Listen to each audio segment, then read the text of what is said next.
E a fogueira aqui na casa do seu Erasmo. Aí, ó. Como é que tá aqui, ó.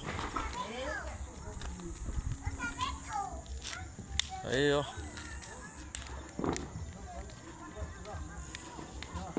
É a fogueira. O fogo tá bonito e quente.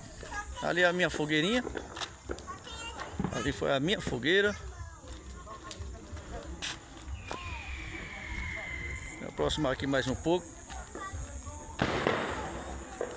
Enquanto isso, a vizinhança aí tá soltando fogo, ó, um atrás do outro.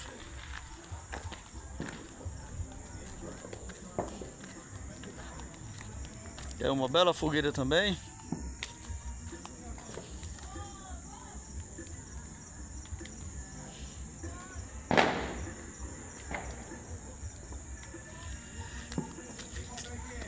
Vou pegar aqui desse ângulo aí que dá pra pegar duas fogueiras.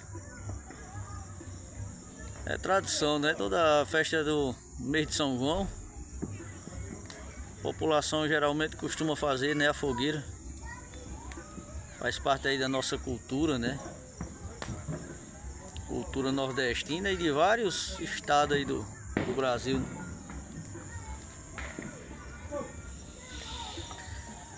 Meu vizinho aqui também fez uma fogueira. E aí, José? E aí, rapaz? Captou fogo aí, meu irmão? Ah, e agora? Aí todo mundo animado. Mata. E aí, José, você tirou esses pau de lenha onde pra fazer o fogo? Rapaz, arrumei com os cabos que estão meio adoentados, mas deu certo. Deu certo, né? Fogueira deu boa. Deu boa? Deu.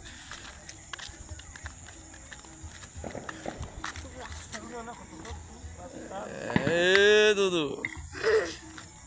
Puxar churrasco. Vai assar uma carninha aí? É, Aí sim, hein? churrasquinho.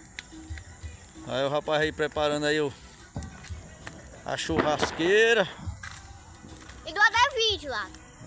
Olha aí, ó. Enquanto isso o forrozinho tá tocando ali, né? Oi. A minha moto tentou na reserva hoje, já foi, né? Pai? Dá certo, homem.